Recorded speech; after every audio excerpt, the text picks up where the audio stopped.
இன்றைக்கி Saturday எபிசோட்லேயே cool Suresh வெளியே போயிடுவார். அதில் எந்த சந்தேகமும் கிடையாது. அவர் நாளைக்கு வரைக்கும் கூட வச்சுக்க போகிறதில்ல. ஏன்னா அவர் செவரேறி குதிச்சதுக்கு அவர் இந்த 4 நாள் வச்சதே தப்பு.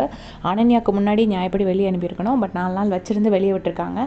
மேபி ஒரு ஃபேமிலி மேன், பசங்கள்லாம் இருக்காங்க அப்படிங்கிறதுனால ஒரு டீசென்சிக்காக வச்சுருந்துருக்கலாம். இல்லைனா அன்றைக்கி கூட எவிட் பண்ணியிருந்திருப்பாங்க. ஏன்னா ஒரு அப்பான்னு வரும்போது அவருக்கு கொஞ்சம் ரெஸ்பெக்ட் கொடுத்தே ஆகணும் இல்லையா? அவர் பையன் அவரை பார்த்துட்ருப்பார் இல்லையா? அதனால் அவங்க 4 days வச்சுருந்துருக்காங்க போல இருக்குது. சரி, இப்போ விஷ்ணுவை வந்து சீக்ரெட் ரூமுக்கு அனுப்புறதா ஒரு பிளான் இருக்கிற மாதிரி ஒரு சோர்ஸை சொல்கிறாங்க. எந்த அளவுக்கு கரெக்ட் இன்ஃபர்மேஷன் தெரியாது. பட் விஷ்ணு வந்து சீக்ரெட் ரூம் போகிறதுக்கு நிறைய சான்சஸ் இருக்குது சண்டே எபிசோடில்.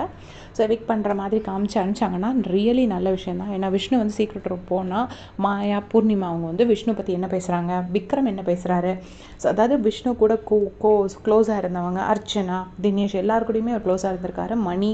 ஸோ எல்லாருமே அவரை பற்றி என்ன பேசுகிறாங்க அவர் இல்லாதப்போ அப்படிங்கிறது விஷ்ணுக்கு தெரிய வரும். ஸோ அது விஷ்ணுவோட கேம் பிளானை வந்து சேஞ்ச் பண்ணும். அது டெஃபினட்டாக விஷ்ணுக்கு ஹெல்ப் பண்ணும்.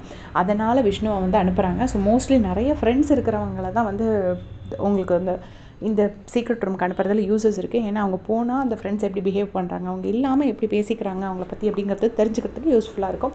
சப்போஸ் ஃப்ரெண்ட்ஸே இல்லாமல் தனியாக இருக்கிற ஒரு பர்சன் அனுப்புனா எல்லோரும் மறந்துடுவாங்க. ரொம்ப காமாக இருக்கிற ஒரு பர்சன் அனுப்பும்போது மற்றவங்க மறந்துடுவாங்க.